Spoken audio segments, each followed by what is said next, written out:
des fois je ris dans moi, je veux pas m'extérioriser à tout moment, de dire ah, vous pouvez dire merci, mais vraiment pour moi le cas est réglé une bonne fois pour toutes. Hein. C'est merci, merci tout le temps. Bonjour à la vie, il fait beau. C'est bon de manger, de boire, de baiser. C'est ce qu'il y a de meilleur dans l'existence. Ah oui, pas d'autre chose. Tape 4, 7th of June, 1995. Henri Schusterman, interviewer Phyllis Jordan Bonny. Bien, alors je prends le métro, n'est-ce pas? C'est là qu'on était descendu. Je prends le métro et bon, bah, vous savez, on revient vite à une vie quand on est heureux dans un pays qu'on retrouve. On retrouve tout de suite les habitudes. Pour moi, le métro, je le connaissais. Je connaissais les correspondants, je connaissais.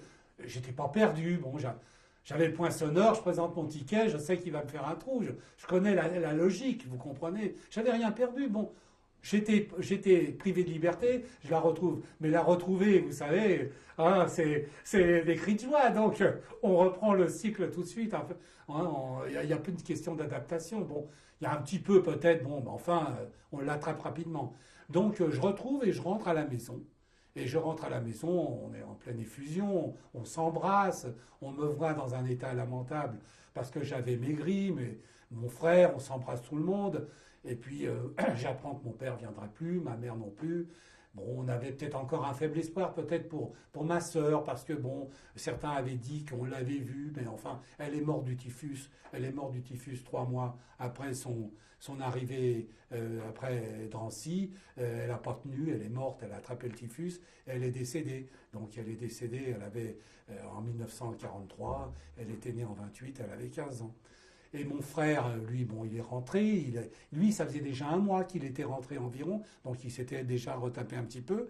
Pour mon père, on était certain que lui, il a vraiment pas eu de chance. Comme je vous ai dit, il est mort dans l'évacuation du camp d'Auschwitz après avoir tenu jusqu'en janvier 45, c'est-à-dire de décembre 43 à janvier 45. Il a dû mourir dans les quelques semaines ou mois avant la libération totale. Ma mère, elle, pour elle, il n'y a pas eu. Elle a été déportée et elle a dû rentrer dans la file des femmes. Elle avait mal aux yeux, elle avait une sinusite, elle était déjà pas en très bon état. Et tous les événements de savoir qu'elle ne reverrait pas et bon, tout ça avait dû certainement moralement, en plus, vous comprenez, l'accabler. Donc elle est rentrée, elle a été gazée. Parce que des fois, il y avait même pas, il y avait des sélections. Mais des fois, il n'y en avait même pas. Vous savez, quand il y avait une surabondance, quand il n'y avait plus de coins où on pouvait les mettre, le convoi entier était gazé. Vous savez, les historiens très spécialisés ont démontré que tel convoi, aucun n'est rentré. Que ce soit homme, femme ou quelque chose comme ça, il n'y avait pas aussi peu de survivants que c'était même pas par une sélection. C'était tout de suite, on mourait, on vous emmenait. Moi, j'ai appris l'extermination des Juifs au Révire. Parce que pourquoi on ne le savait pas au camp de concentration. C'était très délicat parce que on vous faisait croire que bon, il y avait un sort de semblant d'infirmerie d'hôpital. Mais moi, on m'a dit, dès que je suis rentré au Révire, on m'a fait comprendre en bonne et intelligible voix que mon vieux, pour toi maintenant, c'est une survie. Tous les jours. Pourquoi? Alors, je posais les questions. Parce que on gaze. C'était incohérent. J'arrivais pas à comprendre comment on peut. C'était industriel, c'était des milliers de gens. Alors on m'expliquait que lorsqu'ils arrivaient, on les faisait rentrer dans un immense, comme des douches. On leur disait par exemple, rangez bien vos vêtements avant de rentrer. Quand vous allez ressortir, il faut que vous reconnaissiez, faut reconnaître l'endroit où vous êtes déshabillé pour reprendre vos affaires. Pourquoi ils disaient tout ça, les Allemands, les nazis? Parce qu'il ne fallait pas qu'il y ait de panique. Il fallait pas que, comprenez, il fallait que les gens rentrent comme des moutons. On portait les enfants, comprenez. C'était fait d'une façon qui est vraiment méthodique. Un assassinat industriel. C'était d'une façon, comme les Allemands, vous savez, correcte. Il fallait que ça se fasse correctement. Il fallait que tout se passe selon un plan bien défini qu'ils avaient décrété à certaines conférences qu'il y a eu en Allemagne, à côté de Berlin, à Wannsee, où on a dit, voilà, comment on va tuer des millions de juifs. C'était au su et au vu de d'un certain état-major. Mais les gens qui arrivaient, on ne pouvait pas imaginer que c'était une chose comme ça. Au pire, on disait dans des camps de travail. On ne pouvait pas. Mais la chambre à gaz avait déjà été un processus, pour dire, amélioré de tout ce qui s'est passé pour tuer le juif. Ça a commencé par l'assassinat au revolver. En Pologne, on tuait au revolver. On tuait dans des fourgons, dans des camions avec les gaz d'échappement.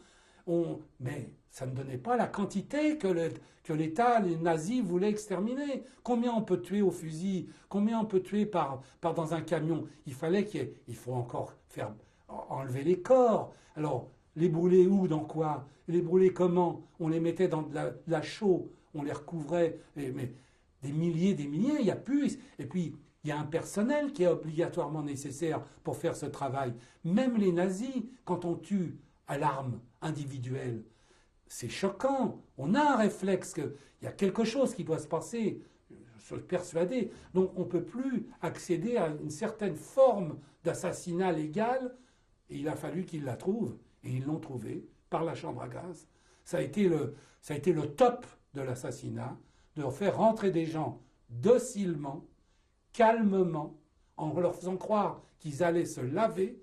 On poussait même l'extrême à donner une savonnette, en donnant un semblant de serviette, puisque c'était une douche qu'ils allaient prendre. Et en fait, c'était le cyclone, c'était un gaz qui était, bien sûr, très nocif, mais qui n'était pas immédiat. Et ça, médicalement, tout le monde peut le reconnaître, il fallait quelques minutes. Et ces gens ont dû terriblement souffrir dans ces chambres à gaz. Ça devait être atroce. Ça devait être atroce parce que là, le réflexe de la survie prend tout le monde. C'est la rage qui se déclenche.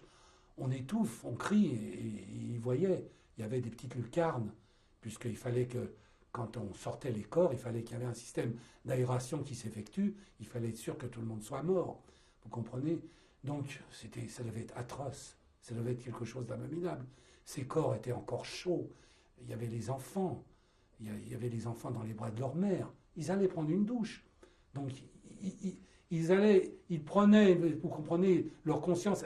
Ils n'avaient aucune préparation. Puis d'un seul coup, ce gaz qui arrivait, il y avait 200, 300, peut-être 400 personnes. Puisqu'après, on les a même agrandis. Il a fallu toujours donner ce matériel humain. Les fours crématoires ont été perfectionnés pour brûler plus vite, plus fort, en plus de quantité, vous comprenez? C'est pour ça que ça a été le travail d'ingénieurs. Ça a été le cyclone, la production de ce gaz. Tout le monde savait, enfin tout le monde qui produisait ce gaz savait à quoi il était destiné. Vous comprenez? C'était un secret de polichinelle pour ceux qui effectuaient, qui ont muré, qui ont fait le mur de cette chambre à gaz. Brique par brique, ils savaient qu'un jour, c'était fait des années antérieures. Donc il y a eu toute une complicité tacite qui a été faite. Et je vous dis, ça a été l'aboutissement de ces gens qui rentraient dans cette chambre à gaz. Mais imaginez, même vous derrière, là, maintenant, en cette seconde, que ça doit être abominable de mourir dans ces conditions. Cette panique qu'il y a dû avoir, puisque les corps, après, on les retrouvait, ils étaient enchevêtrés. Les gens cherchaient une sortie, un souffle d'air, quelque chose, pour pouvoir essayer de survivre. Et malheureusement, il n'y avait plus d'autre issue, c'était la mort totale. Et après, les cadavres, même cadavres, il fallait faire encore quelque chose dessus. Il fallait couper les cheveux. Vous imaginez couper les cheveux? Les enfants qui avaient des nattes, les femmes, et tout ça. Et encore, il fallait encore aller plus loin. Il fallait récupérer l'or, les râteliers en or, les dents en or. Il fallait les casser. On n'enlevait pas une dent, on la cassait à la tenaille. C'était dans la mâchoire, c'était regroupé. Dans cette caisse-là, il y avait ça, dans l'autre, il y avait ça. Et il y avait même des fouilles dans les femmes. On cherchait, on tiraillait un vagin, puisqu'on savait que c'était là qu'elle pouvait encore cacher un bijou, un diamant ou quelque chose, une pièce d'or. On fouillait les vêtements, une ceinture, parce qu'on peut cacher un louis, 2 louis, 3 louis, une épaulette, quelque chose, un corset, ou quelque chose comme ça, et des équipes. C'était des juifs qui avaient On les appelait le Sonderkommando, le commando du ciel, qui étaient eux-mêmes gazés après. Alors c'était pareil, ils avaient choisi ça parce que ils voulaient survivre aussi, mais il fallait le faire, et bien sûr c'était encadré de nazis fanatiques, mais ils étaient tous fanatiques. J'en ai pas vu un qui n'était pas. Vous savez, dans les derniers jours de guerre, j'ai des camarades de déportation qui avaient fait un autre parcours que moi. On entendait déjà le canon tenter, et quand il s'est présenté, il s'était évadé, il s'est présenté dans une ferme, et il était habillé, on a vu tout de suite, bon, à l'air, il lui a dit, voilà, je me suis évadé, cachez-moi, c'est la fin de la guerre, je dirais que vous avez fait quelque chose de bien. Ils lui ont dit oui, comme si c'était vrai. Et pendant qu'ils lui ont donné à manger, il en a vu un qui est sorti discrètement de la salle à manger. Et il a dit, ça y est, celui-là, il va prévenir l'autorité qui reste dans le pays. Il n'a pas demandé ni oui ni ouah, hop, il est pris, il a sauté par la fenêtre, il s'est évadé dans le jardin, et il est monté dans un arbre, et c'était la nuit, et il s'est caché au bout de l'arbre. Mais il a vu le type revenir avec des faits de gendarmerie qui avaient ici la plaque, avec des chiens qui pour rechercher le type qui était venu. Et c'était quelques jours, mettons, avant la fin de la guerre. Alors vous comprenez pourquoi, quand je vous ai raconté l'épisode où on m'a donné la mitraillette, c'est pour ça, lui, il était persuadé que je le ferais, puisque c'était tellement méchant. Les gens n'avaient rien. C'était rien, pourtant, ça aurait été beau de sauver une seule personne, de dire, voilà, il est rentré dans ma ferme, je vais le cacher, c'est la fin de la guerre. Il risquait rien. Bon, si on le découvrait, il risquait, bien sûr, mais on ne l'aurait jamais découvert. Ce type serait resté dans un trou, il serait resté, bon, et puis après, quand les Américains ou les Russes seraient arrivés, il aurait dit non, ne touchez pas à ces gens, ils m'ont sauvé la vie. Ça aurait été beau. Ben, vous voyez, même pas. Ces gens n'ont même pas eu cette pitié. Voilà. Vous savez, Auschwitz était entouré de gens, de civils. Hein, ils pouvaient presque venir à la limite voir comment on vivait. Hein. Il y avait des gens qui vivaient. Hein. À Auschwitz, pas loin, il y avait un sorte de bloc, c'était un bordel. C'était un bordel où il y avait des gens qui y allaient. Hein. Il y avait les SS qui y allaient. Les femmes, elles savaient très bien. On pouvait, vous savez, Drancy, c'est pareil. Hein. Drancy était entouré d'une vie de tous les jours simple et ordinaire, mais jamais il n'y a rien eu. Hein. Les colonnes d'enfants qu'on transposait d'un camp à l'autre ou qu'on déportait, qui passaient seuls dans une rue, une petite province de France, il n'y a jamais eu un mouvement, personne n'est jamais venu dire que c'est affreux, ne faites pas cette chose-là.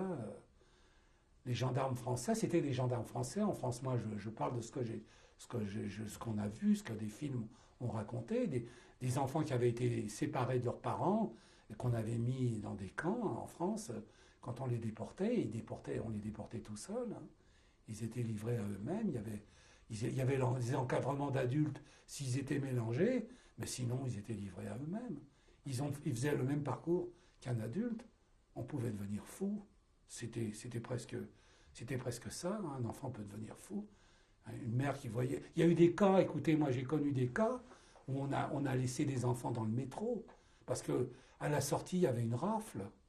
Et les parents ont vu que si on les prenait eux, au moins l'enfant serait sauvé. On confiait l'enfant à un passant qui passait ou à quelqu'un qui attendait le métro. Prenez-le, vous me le rendrez.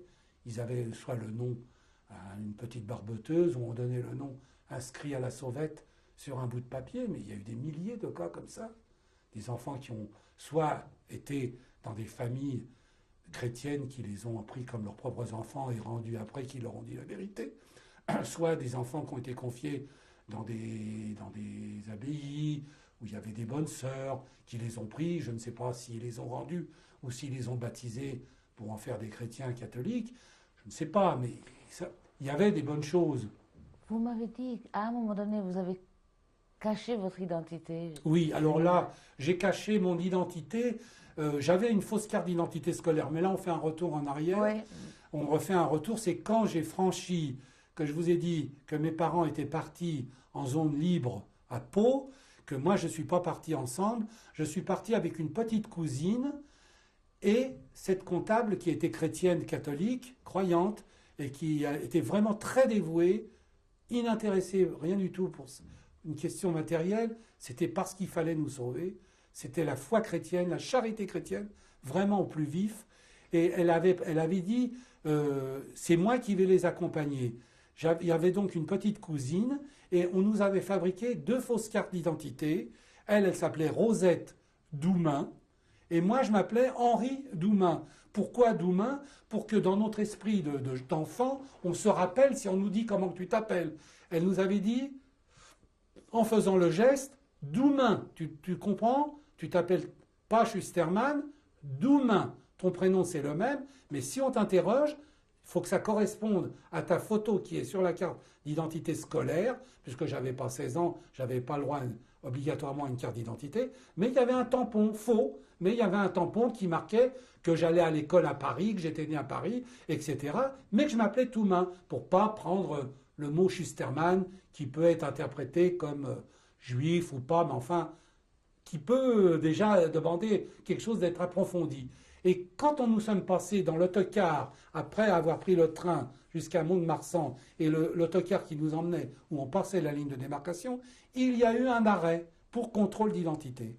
Et j'ai produit, et la dame a produit pour moi, elle m'a dit, voilà, ce sont mes 2 petits-neveux que j'emmène, elle a dit, au fait le gendarme, et je me suis appelé Henri Doumain, qui était là, et comme j'ai passé la ligne de démarcation, et voilà, j'étais pas du tout, j'ai pas été inquiété comme ça, voilà. J'ai eu un moment peur parce qu'elle avait également une dame elle connaissait une dame qu'elle convoyait comme nous, mais son mari était prisonnier. Alors donc là, elle avait une petite protection du fait que son mari était prisonnier, elle pouvait voyager avec son vrai nom. Donc il lui a montré, elle avait les papiers comme quoi son mari est prisonnier, et il y a eu une petite longueur pour l'interrogation. Et je crois même que l'Allemand, il aurait dit, lui, en me moquant moi, mais il a les oreilles décollées, on dirait presque un juif. Donc, et votre retour après, donc, quand vous êtes rentré chez vous, Oui. Et vous avez retrouvé votre frère, Oui. quel âge vous aviez là? Eh ben, j'avais en 1945, j'avais 14 ans. En janvier 45, j'ai eu mes 14 ans. Donc, j'ai continué. Il a fallu reprendre le cycle scolaire obligatoire. Nous sommes dans la République française. Il fallait reprendre le cycle d'un pays dans un pays de droit, vous devez aller à l'école jusqu'à 16 ans. Donc, j'ai été à l'école jusqu'à 16 ans. J'ai été dans l'école communale. J'ai repris pas la même école que j'avais quittée lorsque j'étais avant la déportation, puisque j'avais grandi. Je suis rentré dans une école, un cours complémentaire, où je me suis refamiliarisé avec les études classiques, Charlemagne ou les mathématiques de l'époque, les divisions, le petit jeune homme quoi, qui reprend ses études, voilà. Et la vie est repartie. Je n'ai jamais parlé. Écoutez, je vous assure, j'ai très peu parlé de cette période de ma vie, même à mon épouse et même à mes enfants. Je leur ai parlé, mais très superficiellement. Ce que je livre aujourd'hui, bon, ils sont au courant, ils le savent, mais je ne sais pas si, d'abord, ils s'en souviennent, parce que je l'ai raconté d'une façon bien plus décousue que maintenant, avec cette continuité devant la caméra. Mais donc, vous voyez, à l'école, vous croyez que j'allais dire, ah, tu sais, j'ai été déporté? Je vais vous dire la vérité. Je m'en foutais. J'avais oublié. C'était de nouveau un petit peu les études. C'était de jouer aux billes, les jeux de l'époque. C'était la vie d'aller au cinéma, d'aller, vous voyez, comme ça. Puis quand l'adolescence montait de plus en plus, que mon âge montait, bah, c'était d'aller danser, c'était de flirter. C'était la vie de jeune homme. Ma santé avait repris. J'étais heureux. Mais je suis resté au fond de moi, je vous dis, et toujours ce petit merci quotidien d'être vivant, de jouir de la vie, de croquer dans du pain, de dire, voilà, ce que malheureusement, des milliers ne connaîtront pas la joie que tu connais, que tu as survécu. J'ai jamais à chercher à savoir pourquoi moi, pourquoi pas un autre. Je peux, par les péripéties, tout ce qui m'est arrivé, justifier peut-être pourquoi je suis resté en vie, mais j'avais 10 000 autres occasions de mourir. 10 000 occasions. Parce que vous savez, l'envie d'un SS dans le chemin, de dire, voilà, bah, on va en tuer 2500 entre Buchenwald et quand on traverse le bois, j'y ai déjà même pensé à ça, en disant, tiens, si on nous fait arrêter, planque-toi, mets-toi dans un endroit, dissimule-toi, camoufle-toi, pour que s'il y a une rafale qui passe, tu tâches de t'en réchapper. Bon, mais vous savez, il y en a qui ont dû avoir le même réflexe et qui sont morts. Donc, tous ceux qui sont revenus, ça a été de la chance, et rien que ça, parce que rien n'était laissé au hasard, rien. Tout était programmé d'une façon efficace pour nous tuer. Tout, du début jusqu'à la fin. Vous me direz, quand un bulldozer il passe, qu'il écrase, il y a toujours des petits grains qui passent à côté. Mais vous savez, ces petits grains-là, c'était zéro, parce que le maximum a été tué, anéanti, gazé, brûlé, tué à l'arme blanche, tué au pistolet, ou la mort par des malnutritions, par maladie. C'est épouvantable. C'est épouvantable. Nous, peuple juif, c'est vraiment, on peut dire, un vrai génocide. Parce que, peut-être que j'extrapole déjà un petit peu, en France, il y a eu des cas où 10 gendarmes allaient arrêter une mère enceinte ou avec son nourrisson. Qu'est-ce qui pouvait justifier? Qu'est-ce qui pouvait justifier si ce n'est pas le vrai mot génocide et qu'on transmettait cette femme et ce nourrisson vers l'extermination? Que rien n'était là pour retenir. Alors écoutez, arrêtez un nourrisson, des fois tout seul, qui avait été oublié, qui avait été dénoncé. Hein? Alors écoutez, le mot génocide, s'il ne s'applique pas à nous, il ne faut pas tellement le banaliser. Parce que c'est vrai il y a encore, mais je crois que nous seuls juifs, on nous l'a appliqué d'une façon torride, sans aucune limite. C'est vraiment, ça a été l'épouvante monstrueux, que des êtres humains qui se disent êtres humains, ils ont pu élaborer cette chose-là. Parce que eux, ils le savaient. Eux, ils savaient exactement le cycle de comment ça allait se passer. Je ne veux pas faire des procès d'intention à l'administration française, mais elle a été zélée également. Malgré tout, il y a eu des juifs qui ont été sauvés. En Europe française, en Europe centrale, et la France a été un des pays où, par rapport à la moyenne, par rapport aux autres pays, on a sauvé des juifs.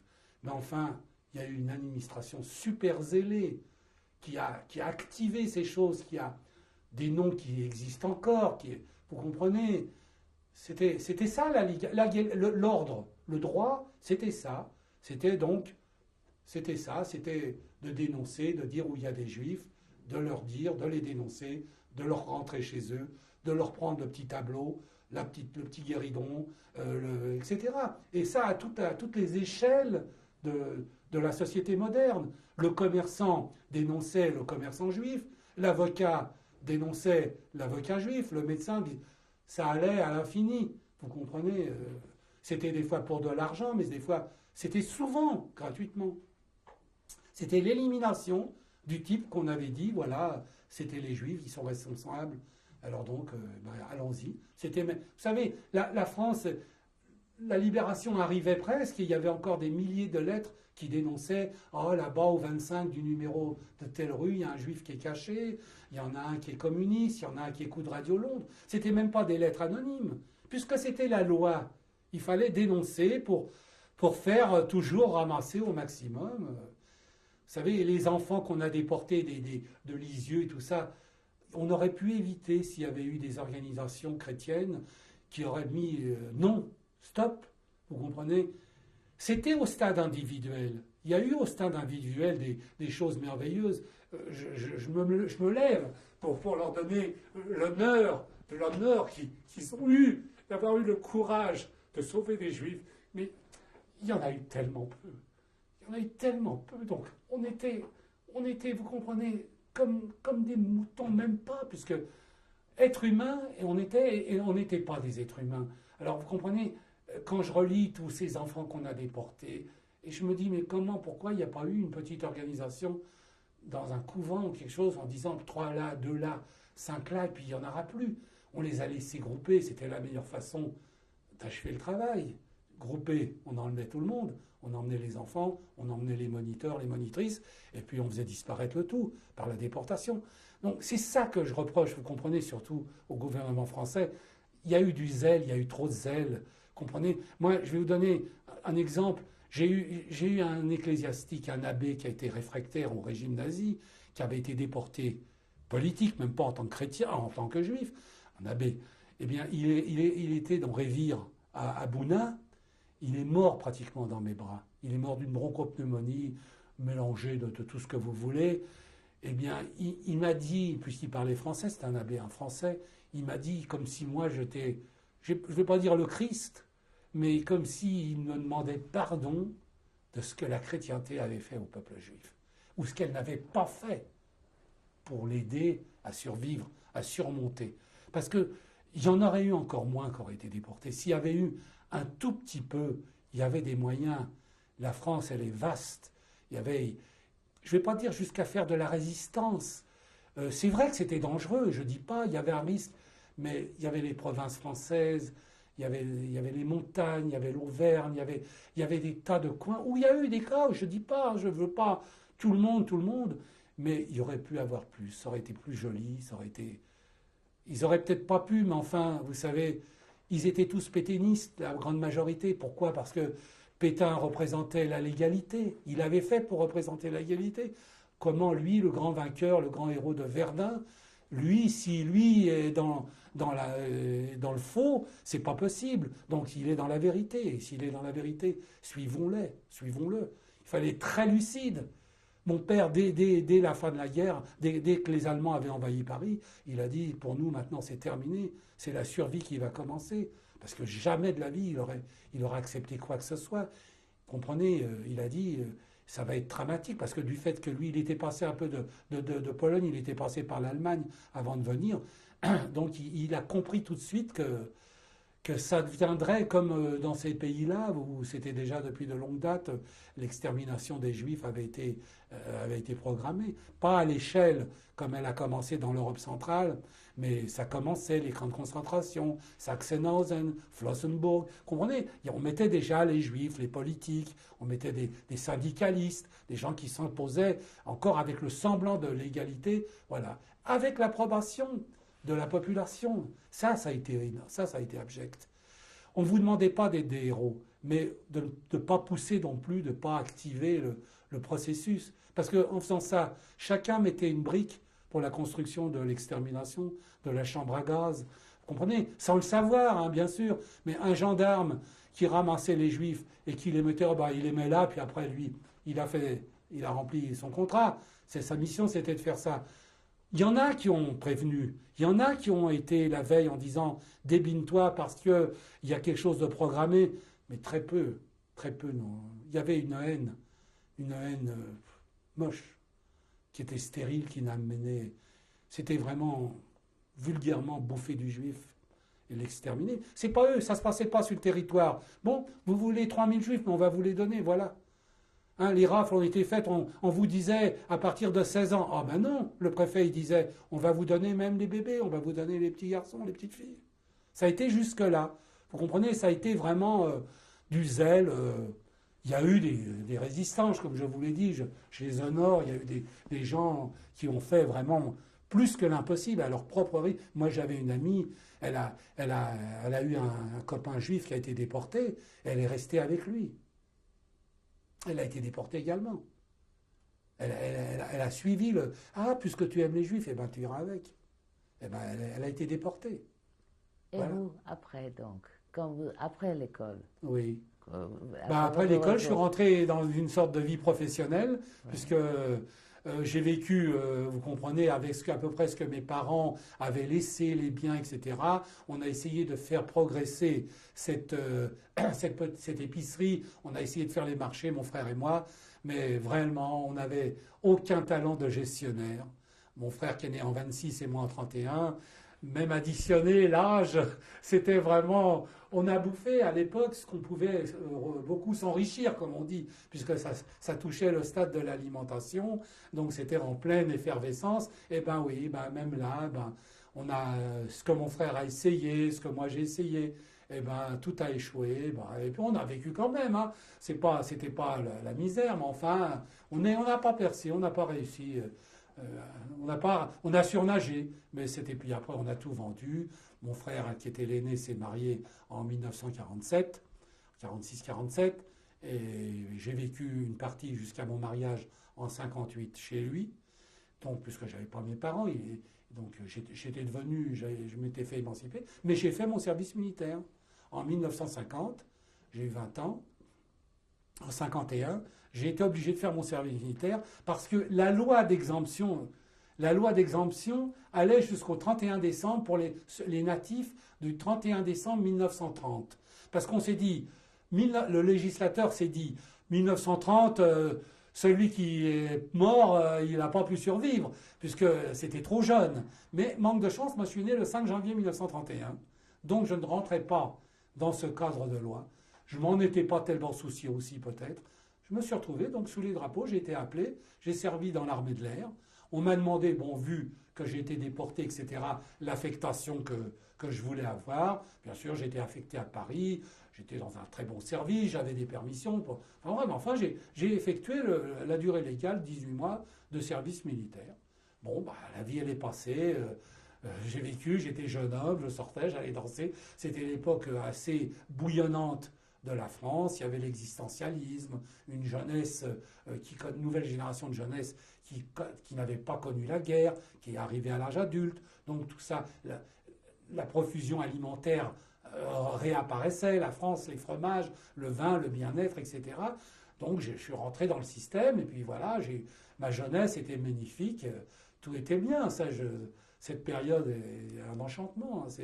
Elle se poursuit encore d'ailleurs à la minute où je vous parle, parce que du fait que je me suis marié en 1956, j'ai rencontré une très jeune femme qui est à peu près qui a eu un cycle qui n'a pas été déporté, mais dont les parents ont été déportés. Et bien sûr, il y a eu une sorte de complicité, de détresse entre elle et moi, sans se l'avouer. Bon, elle, dont les parents qu'elle n'avait pas connus, moi je les avais un peu connus parce qu'ils étaient familiers à ma famille, ils étaient un peu en relation comme ça de voisinage. Donc je m'en rappelle, mais d'une façon très floue, mais je ne savais pas, quand j'ai rencontré quand je voyais une petite fille de 6 ans, qu'un jour, en 56, elle allait devenir mon épouse.